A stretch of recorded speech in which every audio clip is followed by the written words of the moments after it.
एक लड़का अपनी गर्लफ्रेंड से बहुत प्यार करता था। वो उसके लिए कुछ भी कर सकता था, लेकिन वो लड़का बहुत ही गरीब था।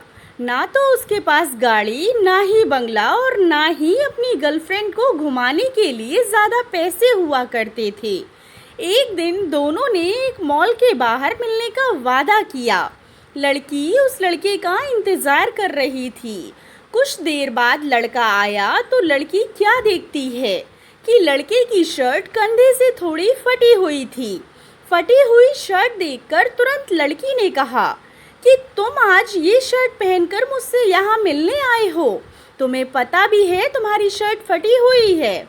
लड़के ने जवाब दिया कि मेरे पास फ़िलहाल यही एक शर्ट है जो कि मैं आज यहाँ पर पहन कर आया हूँ। लड़की उससे नाराज़ हो गई और कहने लगी कि जब तुम्हारे पास ढंग के कपड़े नहीं हैं तो तुमने ये सोचा भी कैसे कि मैं तुम्हारे साथ इस हालत में कहीं पर घूमने जा सकती हूँ।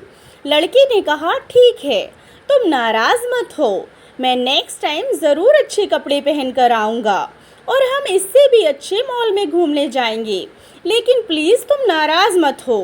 लेकिन लड़की नहीं मानी और कहने लगी कि जब तुम्हारी हैसियत ही नहीं है मुझे घुमाने की तो मेरा टाइम क्यों ख़राब कर रहे हो। जब तुम मेरा खर्चा ही नहीं उठा सकते हो तो जाओ, अपनी जैसे ही ढूंढ लो कोई भी कारण। ये कहकर वो लड़की उस लड़के को वहीं पर छोड़कर हमेशा के लिए चली गई। फिर लगभग 5 साल बाद एक दिन ऐसा हुआ कि वो दोनों अचानक मिल गए। लड़की एक होटल के बाहर बैठी हुई अपने हस्बैंड का इंतज़ार कर रही थी कि तभी वो लड़का बहुत ही स्मार्ट तरीके से और बहुत ही अच्छे कपड़े पहने हुए वहाँ पर आया और खड़ा हो गया। तभी लड़की की नज़र उस पर पड़ी और वो उसे पहचान गई कि ये तो राहुल ही है। लड़की ने कहा, राहुल तुम यहाँ पर और ऐसे कपड़ों में? लेकिन राहुल ने उसे कुछ नहीं कहा और चुपचाप खड़ा रहा। लड़की ने फिर से कहा कि मैं यहाँ पर अपने हस्बैंड का इंतज़ार कर रही हूँ और वो एक बहुत ही बड़ी मल्टीनेशनल कंपनी में जॉब करते हैं और वो भी 2 लाख सैलरी के साथ। लेकिन उस लड़की की बात सुनकर राहुल जैसे ही वहाँ से जाने लगा तो उस लड़की का हस्बैंड आ गया और वो राहुल को सर कहकर बुला रहा था। उसने कहा, हेलो सर, आप कैसे हैं? और उस लड़की की तरफ इशारा करते हुए कहा, ये मेरी वाइफ मधु है। राहुल ने कहा, ये तुम्हारी वाइफ है? मधु के हस्बैंड ने मधु से कहा कि ये मेरे बॉस हैं और मैं इन्हीं के प्रोजेक्ट पर काम कर रहा हूँ।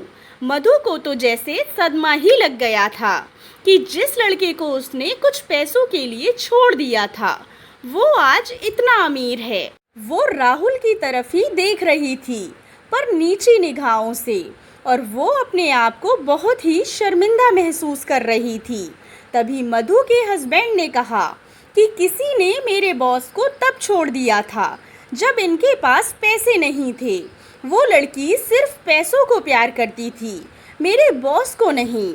ये बात सुनकर मधु बहुत ही शर्मिंदा हो उठी थी, लेकिन वो चुपचाप बैठी रही और अपने हस्बैंड की बातों को सुनती रही। कुछ देर बाद राहुल वहाँ से बिना मधु को कुछ बोले चला गया। दोस्तों, हमें कभी भी किसी की गरीबी का मजाक नहीं बनाना चाहिए।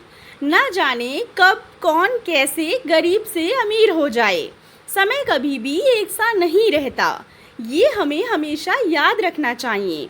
आशा करती हूँ आपको कहानी पसंद आई होगी। कहानी पसंद आई हो तो चैनल को सब्सक्राइब करें और कहानी को लाइक एंड शेयर करें। कहानी के बारे में कमेंट कर अपनी राय ज़रूर दें। कहानी सुनने के लिए आप लोगों का बहुत बहुत धन्यवाद।